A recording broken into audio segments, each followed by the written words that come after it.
Las voces de los verdaderos protagonistas. En Voces RCN. Verdaderos protagonistas son los invitados a este programa en la noche de hoy. Está en primer lugar con nosotros la concejala Diana Diago. Bienvenida a este programa. Doctor Juan Carlos, buenas noches. Un saludo especial para usted y para todos los compañeros del panel y para todos los oyentes. Gracias. Freddy Alejandro Muñoz, subdirector de la MOE, de la Misión de Observación Electoral. Gracias por estar aquí. Un gusto poder acompañar este espacio. Atento. Adolfo Rivas, activista por la paz. Gracias por acompañarnos. Un gusto estar en este espacio y bueno, estamos acá para conversar y debatir sobre los temas de país. Y Gustavo Niño, ex viceministro de Defensa, bienvenido a esta casa. Juan Carlos, muchas gracias por la invitación. Un saludo a la audiencia y a todos los compañeros panelistas. Bueno, el primer asunto tiene que ver con un decreto que ha dictado el ministro de Justicia, Eduardo Montealegre, en las últimas horas. Y en esencia, lo que dice el decreto es que de ahora en adelante la potestad de estudiar las acciones de tutela que se interpongan contra el presidente de la República, Gustavo Petro, la tendrán los jueces del circuito y no el Consejo de Estado, como ocurría hasta ahora. Como todo el mundo sabe, el Consejo de Estado es uno de los más altos tribunales en Colombia. Esencialmente ahí se ventilan o se llevan adelante los procesos que tienen que ver con lo contencioso administrativo, relacionados con el Estado y también con los particulares. Bien, ¿cuál es en opinión de ustedes lo importante de esta decisión de Eduardo Montealegre? ¿Qué hay detrás? ¿Qué busca con el decreto? ¿Es bueno lo que está decidiendo o es malo? ¿Cuál es la opinión de todos ustedes? Le quiero preguntar a Fray Alejandro Muñoz. Bueno, pues los primeros decretos que reglamentaron la acción de tutela efectivamente eran emitidos por el presidente de la República. Ha sido una constante de nuestro ordenamiento jurídico. Lo que pasa es que la concepción que se tenía frente a lo que son altas dignidades del Estado, como es el presidente de la República, siempre se dejó en manos de las altas cortes, o bueno, recientemente en manos de las altas cortes, dado su carácter corporado y de jueces plurales. Entonces, pues sería ya un juez unipersonal que tomaría la decisión en primera instancia para que decidan una segunda esos jueces colegiados, y eso podría dar debate frente a esa categoría que representa estudiar pues vía tutela los actos de la máxima autoridad administrativa. Entonces pues está abierto el debate y vale la pena mirar qué demandas llegan frente a ese asunto. ¿Pero no tiene tufillo de revancha, doctor Muñoz? Pues uno con la situación por del las país, peleas sí, claro, del presidente con el Consejo de Estado, ¿no? Sí, claro, el Consejo de Estado igual estaría en segunda instancia revisando esos actos de la administración, razón por la cual pues no estaría excluido de competencia, pero bueno, hilar más allá del tufillo de revancha pues de pronto ya es más delicado y tocaría mirar esos contrapesos dentro del orden ya de competencias de los jueces, a ver qué efectos tiene esta decisión.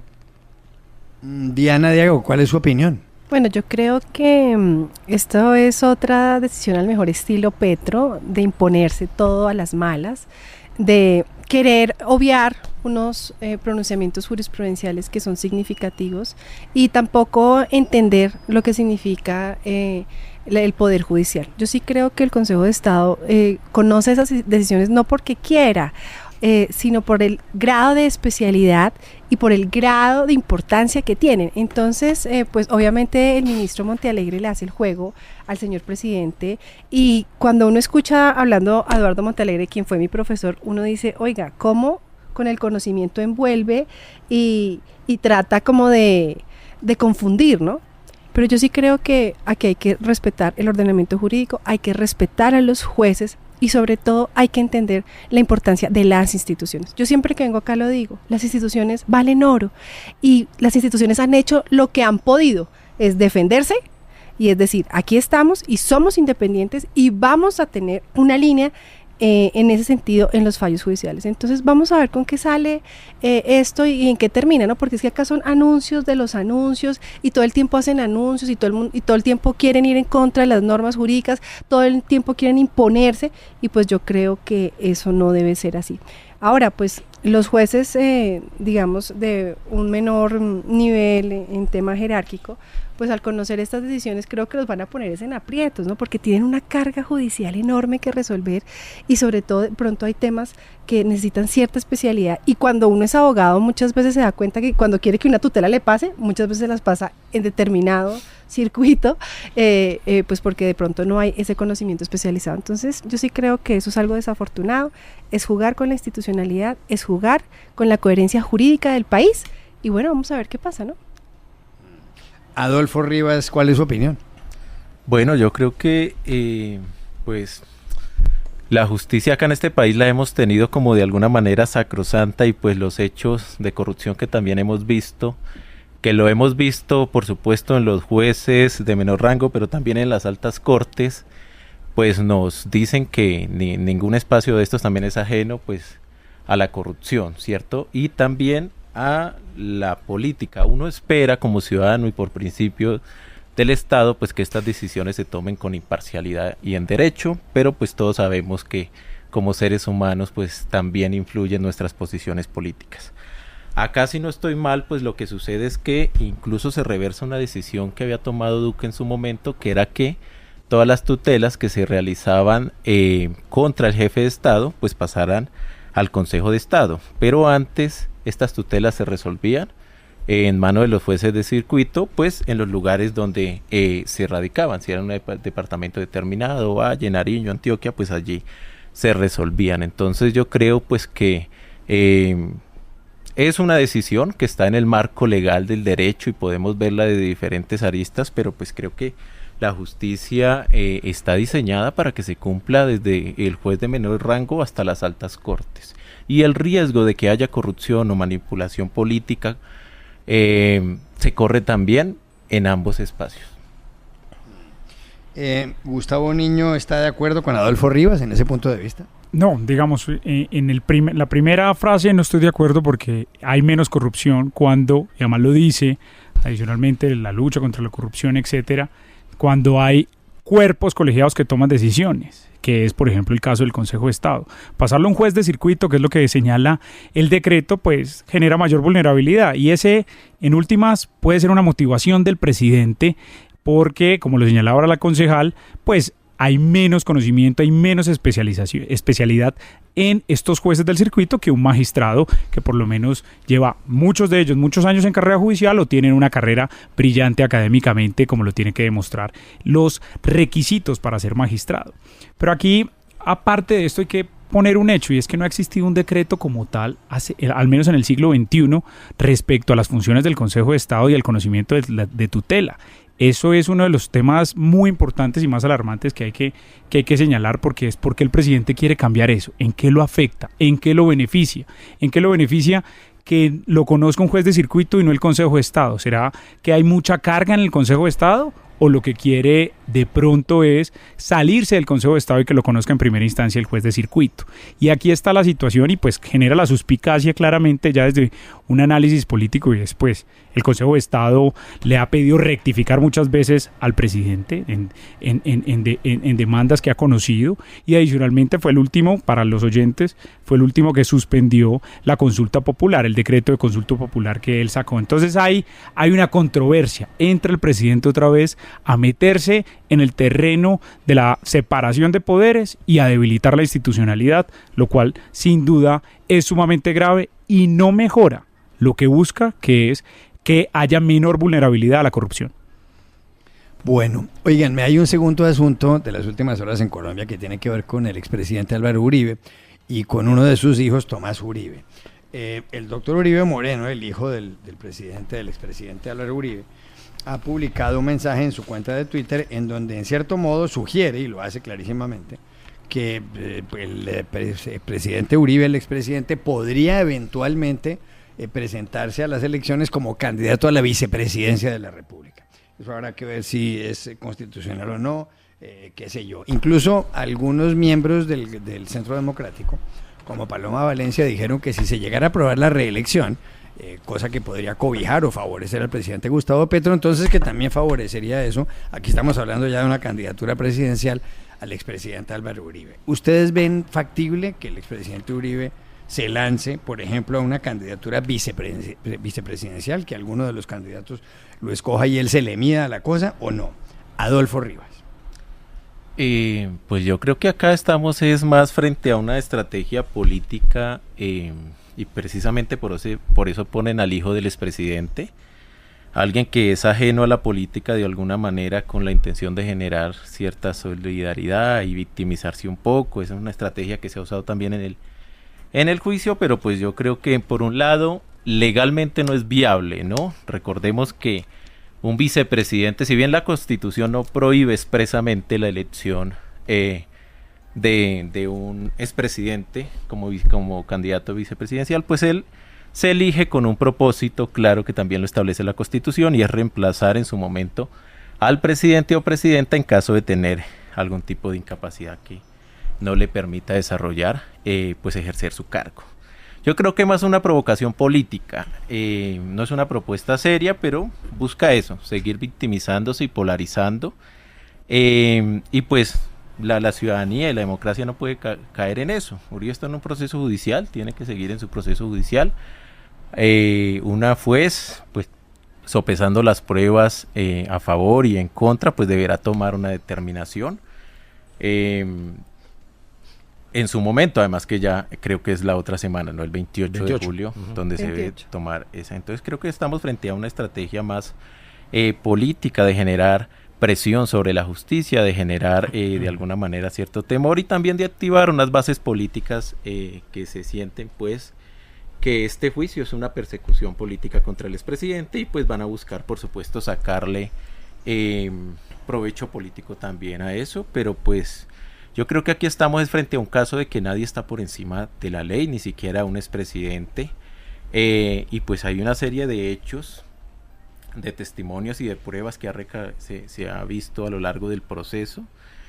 Creo que ha tenido todas las garantías, incluso 3 fiscales han pedido la preclusión del caso y no lo han hecho precisamente por la fuerza de las pruebas que dan. Entonces creo que lo que se está tratando ahí es de distraer a la opinión pública y generar pues un posicionamiento político de cara a un fallo que ya es inminente, bien sea a favor o en contra. Entonces incluso de llegar a salir condenado, creo que sería condenado por uno de los casos menores, ¿no? Recordemos que él tiene pues una serie de acusaciones de vínculos con paramilitarismo por tema de ejecuciones extrajudiciales, por temas de las chuzadas del DAS, a las cortes, la masacre del Aro. Entonces creo que él no es una víctima en todo este proceso, es un hombre muy poderoso del país, con un historial muy grande y pues tiene que responder ante la justicia como todos los ciudadanos. Entonces pues eso es más una estrategia política y jurídicamente, lo repito, no es viable que sea pues candidato a la vicepresidencia. Diana Diago, ¿está de acuerdo con esa teoría? No, yo no estoy de acuerdo con el señor Adolfo por lo siguiente. Primero, el presidente Uribe no ha hecho absolutamente nada. Es algo que plantea su hijo. Yo tengo claro lo que dice la Constitución, pero tengo claro quién es el presidente Álvaro Uribe Vélez. Y él es el hombre más respetuoso de las normas, más respetuoso del ordenamiento jurídico. Tan es así que nunca ni se ha escondido, ni se ha ido, siempre ha estado en sus procesos judiciales dándole la cara al país, porque como siempre lo dice él quiere que se sepa la verdad. ¿Y por qué digo esto? Porque yo creo que aquí lo que se ha querido manifestar, obviamente no he hablado con el hijo del presidente Uribe ni nada por el estilo, pero yo creo que es lo que se está dando también con el gobierno nacional, ¿no? El presidente Petro sale tranquilamente diciendo que el pueblo quiere la reelección, que el pueblo lo quiere tener no sé cuántos años más, pero entonces a él sí no le aplica la Constitución y a él sí no le aplica la ley a Petro, ¿no? Aquí la ley es para todos, como usted decía, y nadie está por encima de la ley. Entonces, yo creo que en un escenario de pronto donde se llegue a dar algún tema de reelección o se llegue a dar una constituyente, que no creo la verdad porque no le dan los tiempos por ningún lado, pero con el gobierno Petro uno nunca sabe, uno no está seguro porque el señor Petro viola la ley cada vez que quiere y como la quiere. Entonces yo creo que en ese sentido es que se propondría el nombre. ¿Por qué no? O sea, si Petro pudiera, ¿por qué el presidente Uribe no? Yo no le veo problema a eso. O sea, si las normas se cambian para todas. Pero ahora, el tema de la vicepresidencia constitucionalmente no está prohibido. ¿En qué parte de la Constitución dice que un presidente no puede ser vicepresidente? No lo dice en ningún lado. Entonces yo creo que Pero los ¿qué pasaría abogados... en el caso, doctora Diago, que tuviera que sustituir al presidente? Porque es ahí donde va a ser la gran discusión. Bueno, pero es que yo creo que eso hay que analizarlo jurídicamente y como le digo, constitucionalmente no hay ninguna prohibición. Pero la gran pregunta es, ¿será que el presidente Uribe quiere ser vicepresidente de este país? Yo creo que el presidente en este momento está interesado en salir bien de ese juicio, porque los que hemos visto el juicio, pues por lo menos yo lo he visto y he visto las audiencias, yo creo que acá los testigos han sido claros en decir y en señalar que el presidente Uribe ha dicho la verdad, dice la verdad y espera que en esa verdad se falle y pueda salir tranquilo a elegir y ser elegido como le gusta a él, hacer la política en la calle, con la gente, con propuestas. Es más, yo le puedo decir una cosa, el Centro Democrático es el único partido en Colombia que se ha tomado el país en foros, escuchando a la ciudadanía, escuchando al colombiano de a pie, que tiene unas solicitudes importantísimas, que está cansado de ver lo que pasa con Colombia, con el gobierno nacional, y yo creo que eso le da mucha legitimidad al discurso del presidente Álvaro Uribe Vélez. Ojalá lo pudiéramos tener otra vez de presidente, ojalá pudiéramos volver a los tiempos de la seguridad democrática, del Estado austero, de la transparencia. ¿Cuánta falta le hace esto al país? Pero por el momento son simples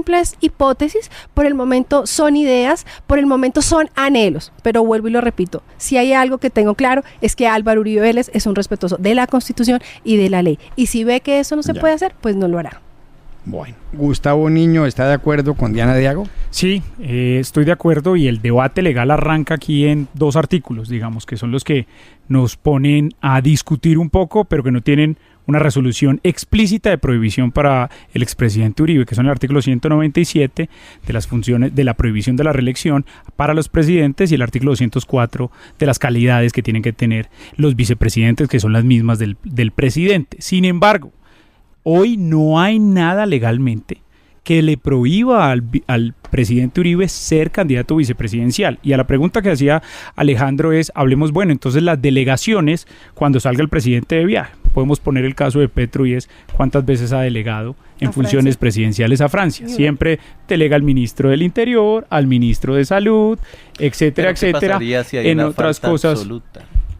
Podría entrar en debate y se crearía ahí, por eso la ley le permite que haya esas zonas grises para que se genere jurisprudencia y a partir de ahí se podría revisar. Pero hoy en este momento, para la inscripción, no hay ningún debate legal, no hay ninguna prohibición legal en contra del presidente. Lo que sucede acá, que señala la concejal, y es, hay una figura que reúne, lo vimos ayer, reúne a gran parte del país, a grandes partidos y que necesita el país en este momento para recuperar su rumbo y por eso se hace ese llamado, pero es una decisión personal de él que muchos colombianos desearíamos para retomar el rumbo, pero que depende exclusivamente de su fuero individual.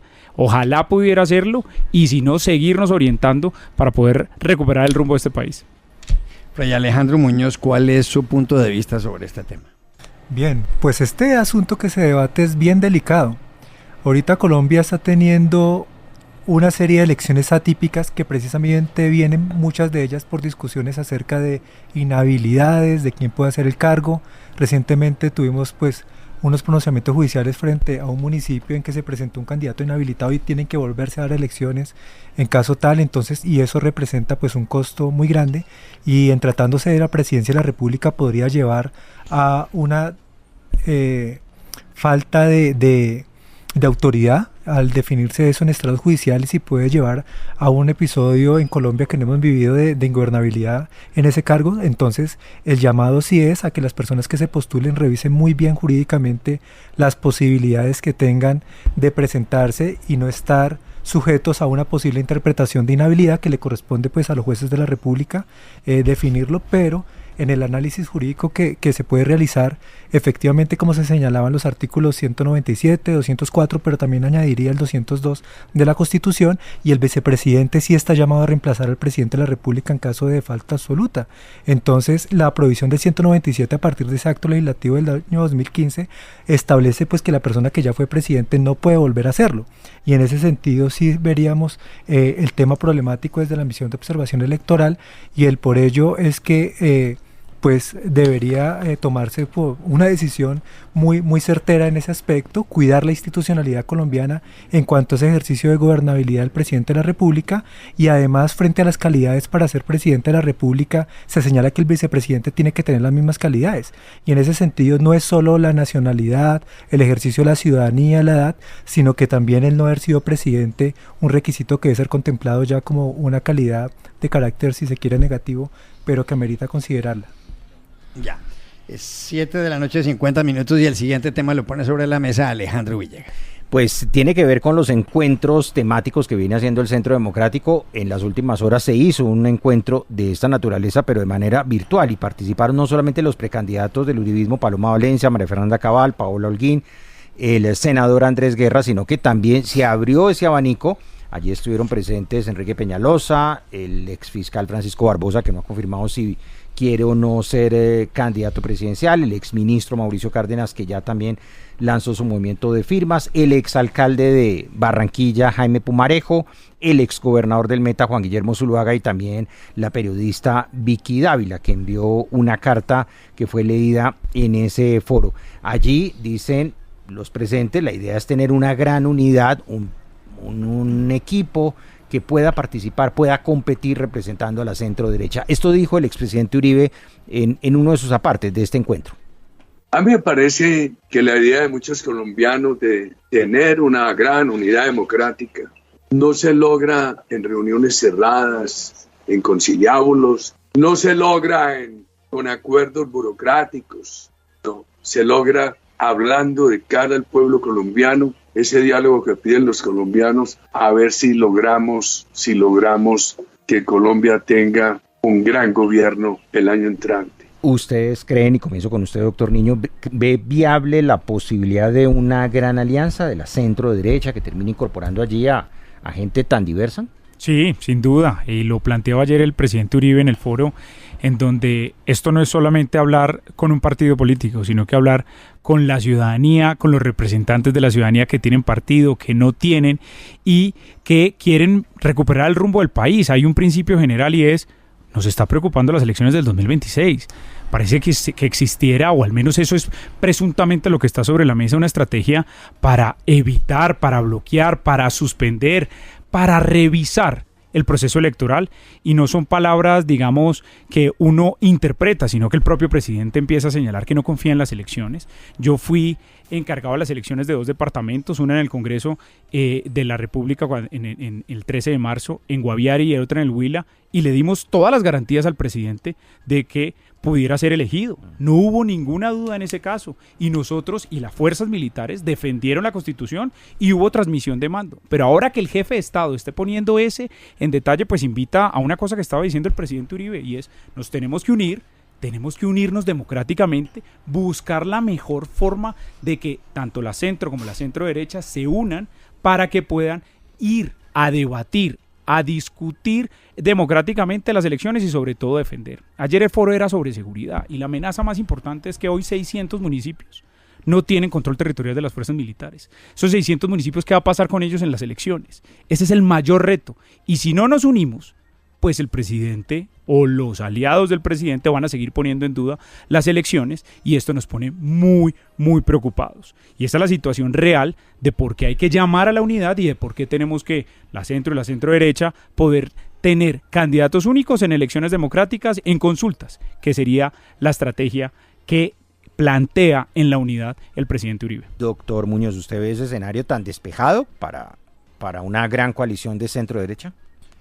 Pues despejado es a partir del diálogo que entablen estas organizaciones políticas y representantes de diferentes partidos políticos y personas que aspiran a una candidatura presidencial. Es interesante ver este fenómeno en Colombia, porque hemos venido, por ejemplo, las elecciones de 2018 y 2022, lo hemos visto con Congreso de la República. La necesidad de hacer coaliciones para obtener esa personería jurídica, ganar cierta representación. En este momento de nuestra historia institucional estamos viendo este comportamiento no solo en este sector de centro derecha, sino también en la izquierda, de cómo están buscando fusiones, escisiones, que hace parte del juego democrático y son vías institucionales. Entonces este diálogo es un reflejo de esa necesidad política, precisamente de hacer frentes amplios para efectos de presentar una candidatura con viabilidad y puede llegar a ser con capacidad de ganar una primera vuelta, y si no, pues también la segunda vuelta siempre estará como una posibilidad acá en Colombia. Entonces eso es lo importante, y que se dé por esas vías democráticas todos estos diálogos siempre será algo positivo. Ya lo de las consultas en el mes de octubre, pues falta ver, porque de todas maneras ahí hay dudas jurídicas respecto a si una consulta interpartidista tiene la obligación de generar un solo candidato para la candidatura presidencial sin posibilidad de hacer otro tipo de coaliciones, o si la fecha más probable pueda llegar a ser marzo, acompañada de la de Congreso de la República, que ha sido como la constante que se ha dado en otros procesos en el país. Entonces pues estamos muy expectantes a cómo se den esos diálogos, y pues sí tiene gran representación y diversidad desde ese punto de vista esto que se está viendo en Colombia. ¿Usted lo ve viable, doctora Diana Diago? ¿Lo ve posible? Mire, yo tengo claro algo, y es que el presidente Uribe no le interesa ganar por ganar, ¿sí? Acá no es sumas burocráticas como está pasando en otros sectores. ¿Sabe usted qué tiene, cuántos votos tiene, qué región maneja, qué ha logrado monopolizar? No. Aquí lo que se busca es una coherencia ideológica, de principios y de valores. Eso es lo que está buscando Álvaro Uribe Vélez y el Centro Democrático. Tan es así que el presidente Uribe hace estos foros, que pues antes lo hacíamos presencialmente, pero pues por lo que pasó lamentablemente con Miguel Uribe, pues no los hemos podido hacer, y porque sabemos que se va a recuperar y lo estamos esperando para que también siga en ese debate político, pero ahora los hace virtuales. ¿Y por qué los hace virtuales? Porque a él le interesa que el candidato que llegue a ser llegue preparado. Aquí no venimos a improvisar. El Centro Democrático no va a improvisar. Lo que está pasando con el gobierno nacional es la clara muestra de postularse a un cargo sin tener idea para dónde van. Y por eso tenemos el resultado que tenemos como país, en todos los sectores, en todas las carteras, y ni qué decir de la corrupción. Entonces, a mí me parece que esos ejercicios son supremamente valiosos. Y aquí nosotros tenemos que buscar es eso, en esa coherencia ideológica, que salga el mejor candidato para los colombianos, que conozca las regiones, que conozca las problemáticas y que no venga a improvisar. Este país no aguanta más, este país no puede seguir así. Entonces yo sí creo que el presidente es muy sabio, y el presidente, al hacer ese ejercicio, al escuchar los diferentes sectores, pues vamos a ver que la ciudadanía diga, oiga, me gusta más este, me inclino por este, y que esa persona que llegue a ser un hombre o una mujer con las mejores calidades, que esté muy preparado, y podamos unirnos todos en torno a una candidatura de país, a una candidatura que le sirva a Colombia. O sea, que no será el que diga Uribe. No, yo creo que el presidente Uribe está abierto, y lo ha dicho muchas veces. Aquí vamos a mirar quién recoge, quién logra tener esa concepción de país, pero sobre todo que a la gente le guste, que la gente se sienta cómoda, que la gente diga, oiga, yo tengo mi candidato que va a ser mi presidente y que va a llegar a todas las regiones, porque hoy las regiones de Colombia están al garete. Hoy se perdió el control territorial y necesitamos volver a todos esos municipios de Colombia que hoy están tan olvidados. Doctor Rivas. Bueno, pues yo creo que ahí hay un encuentro del viejo poder, ¿cierto? Cuando uno mira las personalidades que están llegando a estos espacios, ¿cierto? Para pues hacer esta coalición que pues estratégicamente en política pues ha funcionado, y creo que seguirá funcionando.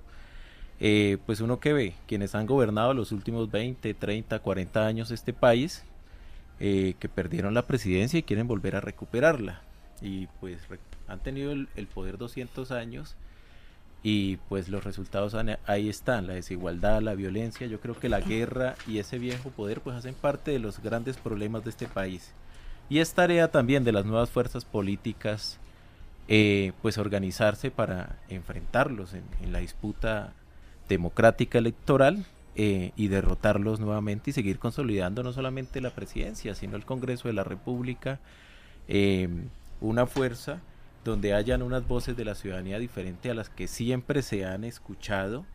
Y acá, digamos, uno puede tener muchas críticas con el gobierno actual respecto a varios temas que yo creo que ha fallado, y uno de esos, sin lugar a duda, es la seguridad. Pero eso no significa que la solución pues sea regresar a las personas que venían gobernando y que tampoco lo hicieron bien. Acá la ciudadanía tiene que seguir haciendo también sus espacios de debate y de construcción política, y de organizarse para participar y disputar el poder y la representación política en el Estado. Entonces, pues ese es un espacio, digamos, una coalición que se viene organizando, que por supuesto en el análisis político hay que tener en cuenta, y que va a tener una incidencia fuerte, me imagino yo, en la disputa por el poder en las elecciones que se vienen, pero para un sector importante de la ciudadanía no es una opción. Pero No, no lo hace. si me permite Adelante. una interpelación, yo sí creo que ustedes están, o no sé si les dio amnesia, o se les olvidó con quién ha gobernado Petro. Viejo poder, Roy Barreras. Viejo poder, Armando Benedetti. Viejo poder, Liscano. Mire lo que nos ha llevado este gobierno. Ya no más mentiras, por Dios. Acá lo que necesitamos es experiencia. Mire los indicadores económicos, mire los indicadores en temas de seguridad, mire la salud. Mire, yo le voy a decir una cosa. Usted, dígame judicialmente, ay, no hablemos de comprar el Congreso. Mire lo que salió la Unidad Nacional del Riesgo. O sea, no. Yo sí creo que el gobierno Petro ha sido un fracaso con F mayúscula. Y no se puede seguir disfrazando, porque la gente lo siente en las calles. Cuando hoy hay ciudadanos que están haciendo fila por un medicamento, fila para que sean atendidos. Hoy la gente se está muriendo por una reforma disque a la salud, que lo único que ha hecho es acabar con el avance que ya teníamos. No era perfecto, pero era mejor. Entonces yo sí creo que la doble moral ya este país no la aguanta más. Viejo poder Benedetti. Claro, mire, maneja este país.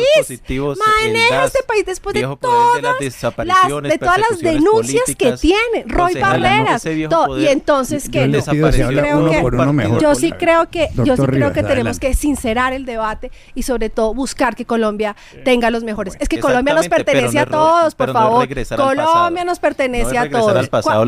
Acá en el Centro Democrático hay unos liderazgos maravillosos. Diana, si habla uno por uno, de pronto es mejor porque así los pueden escuchar. Doctor Rivas, ¿quería usted agregar algo? Y le damos la palabra luego a Diana Diago. Sí, exactamente. Que si hay un viejo poder, y ahí puede uno revisar el historial de los apellidos, cuántos llevan gobernando este país, y ese viejo poder ha cometido y ha desarrollado una serie de políticas que han afectado a la población, lo decía, las ejecuciones extrajudiciales, las desapariciones, el que se haya concentrado en unas pocas familias el poder ha implicado que gran parte del país no haya llegado el desarrollo del Estado que debió llegar. Y ese tema, claro, acá hay un problema de seguridad grande y yo no tengo problema en reconocerlo, porque uno no va a defender las cosas porque sí. Pero recordemos que en este país, en este gobierno y en los anteriores, medio país ha estado siempre en manos de la ilegalidad. ¿Sí? Entonces que vengan a decir ahora que es que eso es un problema nuevo, no. El problema de la corrupción, un problema histórico de este país que todos debemos enfrentar y trabajar, ¿cierto? Entonces sí hay un viejo poder, sí hay unas familias que han concentrado el poder en este país, que lo han usado para beneficio propio, para sacar provecho, para construir una serie de privilegios, es una realidad. Y claro, puede que el cambio no sea continuar con Gustavo Petro, lo que él plantea, pero el cambio tampoco es regresar a ese viejo poder, es lo que yo estoy planteando acá.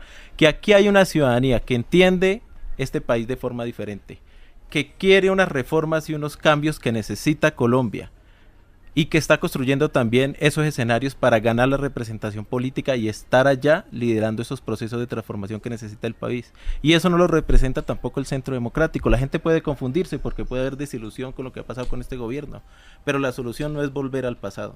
Hay un viejo poder claro, que apenas interrumpo a la concejal, y es el viejo poder de los grupos armados organizados. ¿También? Usted lo señalaba. Y se lo señalo con cifras. En el 2022, 142 municipios no tenían el control territorial, o tenían el control territorial por parte de grupos armados organizados. Hoy más de 440, no lo digo yo, lo dice la Defensoría del Pueblo, tienen el poder grupos armados organizados que son ELN, Clan del Golfo y disidencias, dejémoslos ahí. Tenían 14.000 hombres en armas, hoy tienen más de 26.000 hombres en armas. Tienen mayor poder que nunca. Entonces, cuando usted señala la frase que la mitad del país siempre la hemos tenido controlada por ilegales, por bandas criminales, por grupos armados organizados, no es cierto. Este gobierno ha permitido que esto se amplíe, y ese es un poder fáctico. De hecho, las elecciones hoy están en riesgo, y me gustaría escuchar a la MOE en eso. En más de 600 municipios hay alertas, y no solo por la MOE, sino por la Defensoría del Pueblo, para que se vaya lo ideológico acá y vayamos a los hechos. La situación acá es que el viejo poder que usted señala es realmente el poder ilegal, que tiene dos facetas. Uno que son los grupos armados organizados, y otro que es la clase política que ha gobernado hoy con Gustavo Petro. Lo señalaba la concejal. Armando Benet, toda esa clase política que ustedes criticaron, de hecho critican a un candidato de ustedes porque no dice que no tiene la capacidad de aliarse con otros candidatos de manera burocrática y de aceptar la corrupción. Lo han dicho ustedes mismos.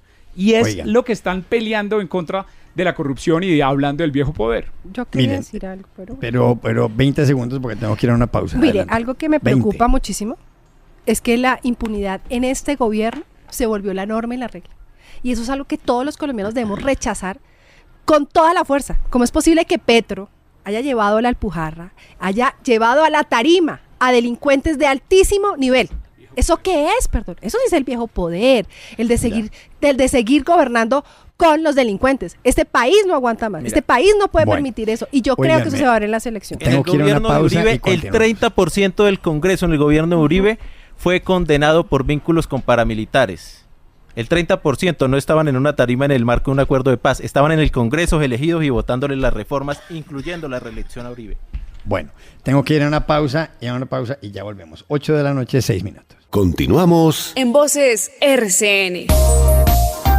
Seguimos en Voces RCN con Diana Diago, Fray Alejandro Muñoz, Adolfo Rivas y Gustavo Niño. Y el siguiente tema lo pone sobre la mesa Alejandro Villegas. Es que Iragorri, si por el lado de la centro derecha están buscando mecanismos para escoger un candidato único, por el lado del petrismo, pues pareciera que ya llegaron por lo menos a un principio de acuerdo. Allí hay varios aspirantes, está María José Pizarro, está Gustavo Bolívar, está el exalcalde de Medellín, Daniel Quintero, Camilo Romero, ahora se acaba de anunciar que Luis Carlos Leal, que fue superintendente de salud, también aspira a presentarse seguramente por ese movimiento, por el petrismo. Ya lo decíamos también la doctora María José Pizarro, que fue presidenta del Senado de la República, y ese abanico seguramente irá creciendo también con el paso de los días. Había dicho Gustavo Bolívar que si no se acordaba que fueran a una consulta abierta en el mes de octubre, él iba a dar un paso al costado, no iba a participar de esa jornada y que no se iba a convertir en un obstáculo. Creo que tenemos la voz justamente de Gustavo Bolívar, habló aquí en Voces RCN, en Tribuna RCN, frente a ese mecanismo de escogencia de candidatos. Eso fue lo que dijo. Entonces el lunes vamos a firmar, si se firma ese documento donde queda explícito que la consulta es la regla, ahí yo empiezo mi campaña. ¿Y si no se hace? Si no hay consulta, no hago campaña. No hago campaña. Lograron por lo menos ese principio de acuerdo, doctor Rivas. ¿Llegará el pacto histórico en lo que han llamado un frente amplio? ¿Llegará tan unido como parecieran estas primeras de cambio, estas declaraciones que estamos oyendo por ahora? Pues yo creo que el pacto histórico ha logrado consolidar pues una fuerza importante de lo que se denomina el Colombia, el progresismo, pero pues no lo representa todo tampoco.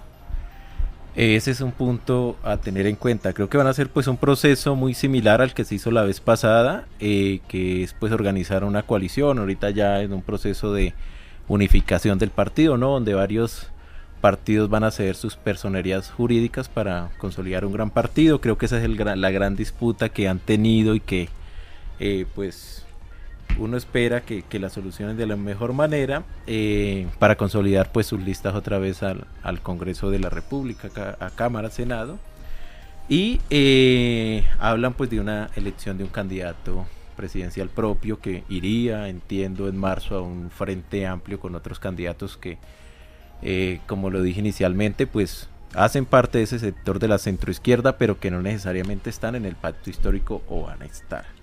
Es una disputa política fuerte. La izquierda se ha caracterizado también por tener pues estas discusiones que a mi juicio también son muy caníbales en ese sentido, pero pues siempre se terminan de alguna manera organizando y sacando adelante los procesos, y creo que esta vez no va a ser pues la excepción, y más teniendo en cuenta pues la necesidad de continuar un proyecto político que hoy está en la presidencia y que tiene una participación importante en el Congreso de la República. Entonces pero usted ve en ese escenario al petrismo más puro, qué sé yo, con un Roy Barreras en ese frente amplio. Pues Roy Barreras estaba ahí, entonces habría que preguntarles, para eso va a haber consulta. Yo creo que más que decir nosotros acá si va a pasar o no, pues el pueblo también es muy sabio a la hora de votar, y pues habrá que esperar que llegue ese momento, bien sea en el pacto histórico o en el Frente Amplio, y que sea la ciudadanía pues quien decida si los representa o no, si por el momento y la circunstancia y la coyuntura es un buen candidato. Eso ya será una decisión de quienes se sientan identificados en ese sector, ¿no? Doctora Diago, ¿logrará la izquierda vencer esas reticencias, esos recelos, esa desconfianza que siempre hay para llegar con una candidatura fuerte? Mire, yo siento que hoy el pacto histórico, Roy Barreras, Benedetti, tienen una preocupación enorme. Y es que muchos se quieren como salir un poquito, desenmarcarse un poco de lo que ha sido Gustavo Petro y lo que ha sido este desgobierno.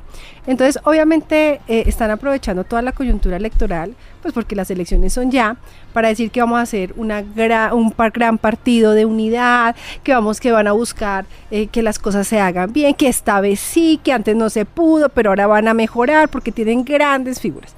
Y pues son estrategias electorales.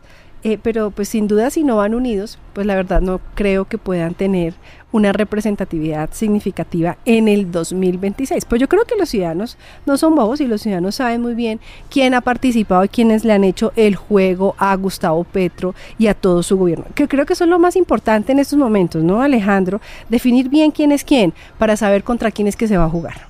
Doctor Muñoz, ¿usted ve probable que tan fácil o está más fácil por el lado de la centro derecha que la centro izquierda logre llegar unida en ese frente amplio?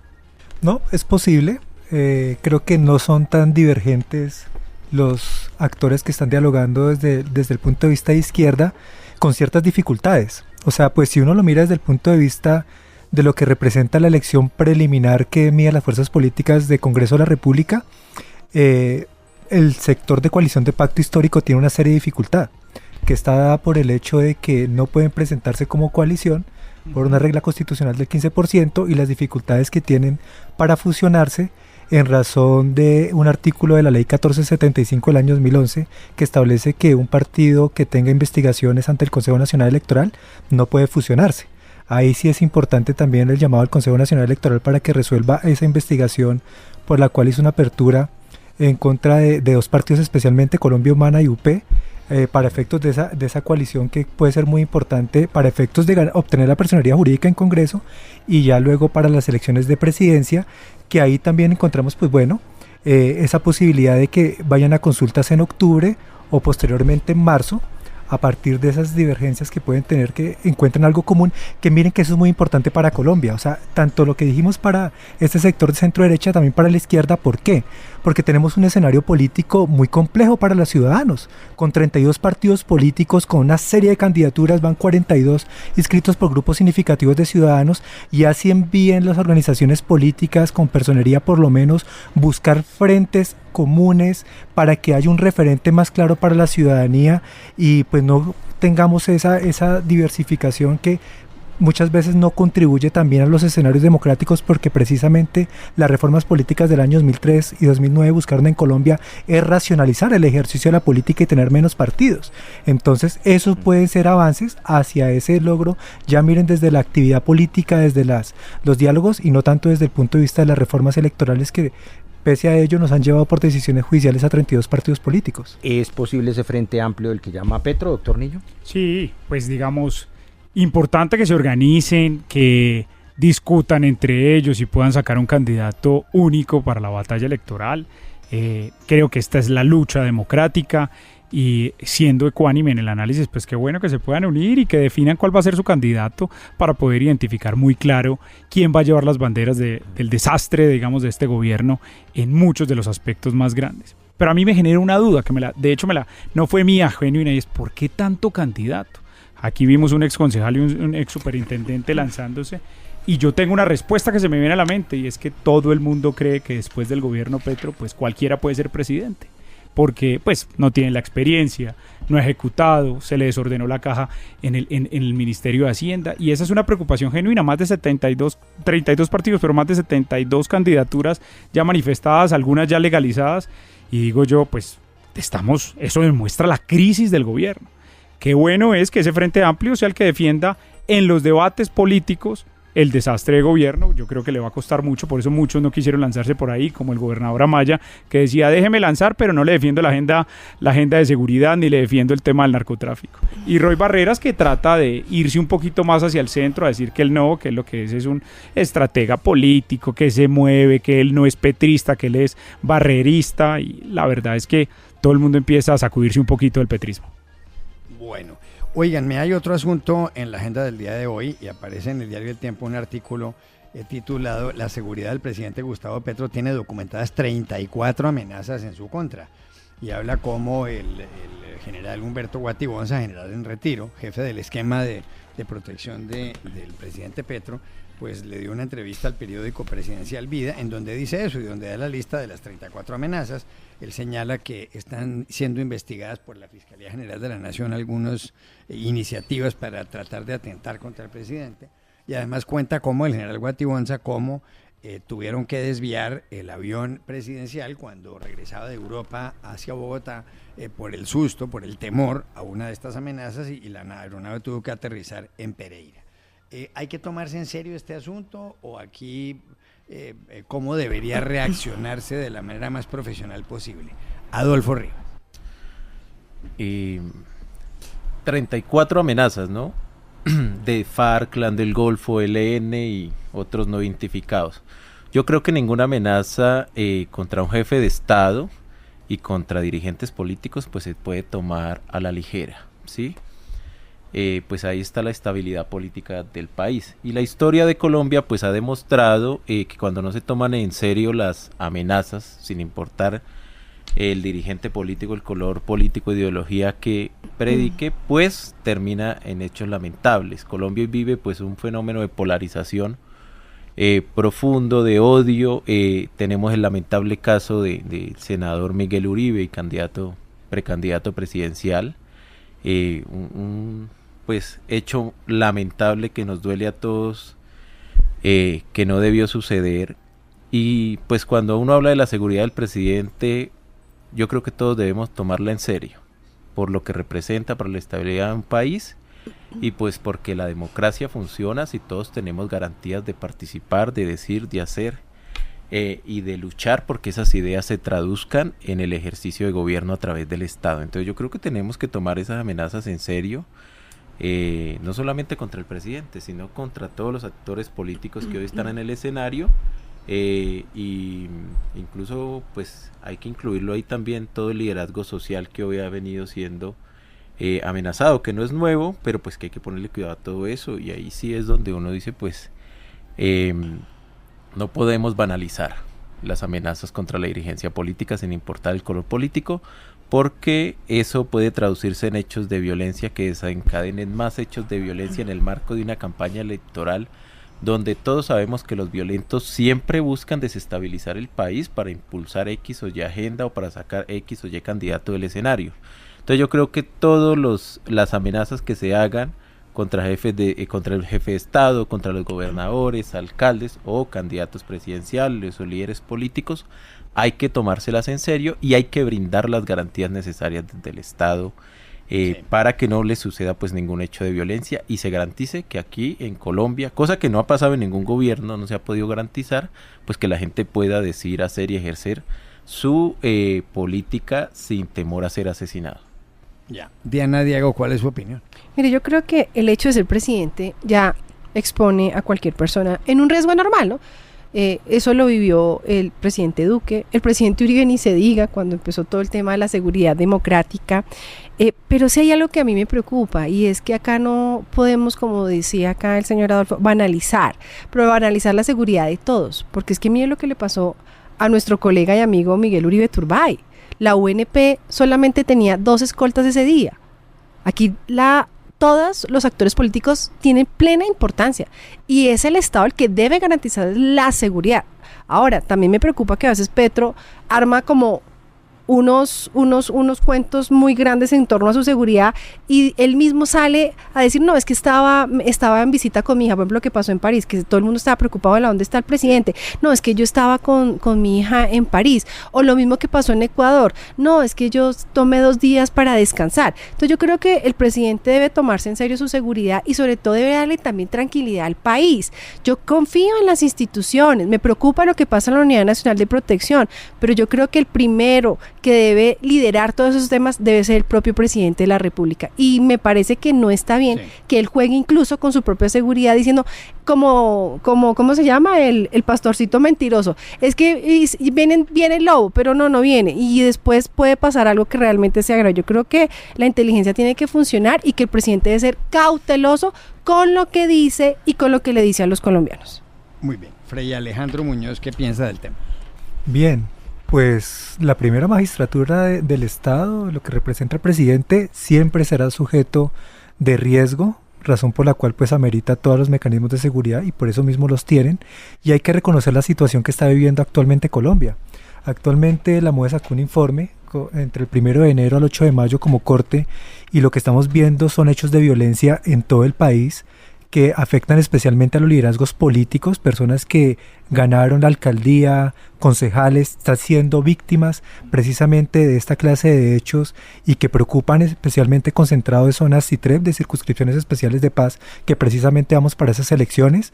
La violencia letal, lo que tiene que ver con homicidios y atentados, tiene un nivel bien significativo, el aumento de los secuestros. Entonces esto hace que las medidas de seguridad pues no solo sea sobre las personas que ejercen un cargo público reconocido a nivel nacional, sino que también el llamado es a que se ejerza estos niveles de protección y de seguridad en los niveles territoriales, dado que pues los números dan cuenta de estos hechos y se espera que para el segundo semestre de este año aumenten conforme las tendencias que hemos tenido en procesos electorales anteriores.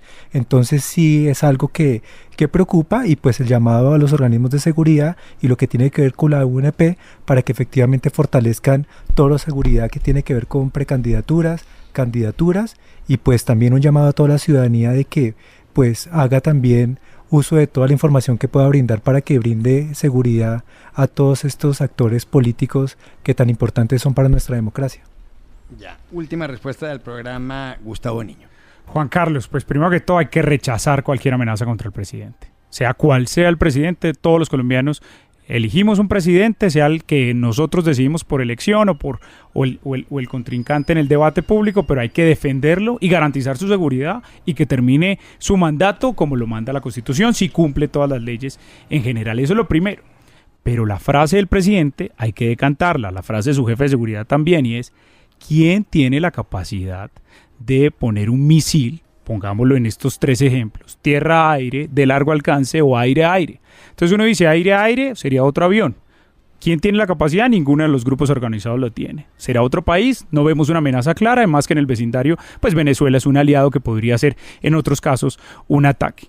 ¿Quién tiene un misil de largo alcance? Ahí empiezan las preguntas, porque los aviones pueden volar entre 20.000, 25.000 pies, y la forma más vulnerable puede ser en el despeje y en el aterrizaje, donde pueda alcanzar un misil tierra-aire o un misil de largo alcance. Entonces la situación acá es, la pregunta queda clara, y es: ¿nuestros grupos armados organizados tienen esa capacidad? Eso es lo que está diciendo el presidente, que son los grupos armados organizados, que es las disidencias de las FARC, el que más lo ha amenazado específicamente, que es Mordisco, o es el ELN, que también señaló que no quiere tener ningún tipo de relación.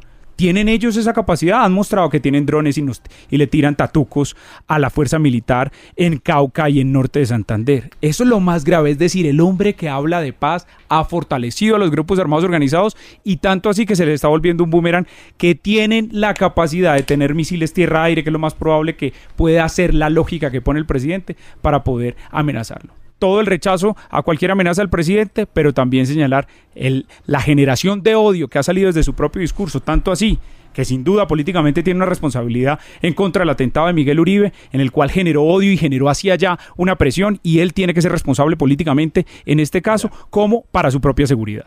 Muy bien, se nos acabó el tiempo. Gracias, Diana Diago, por haber estado aquí. Fray Alejandro Muñoz, Adolfo Rivas y Gustavo Niño. Y a ustedes los espero mañana en Voces RCN. 8 de la noche, 29 minutos.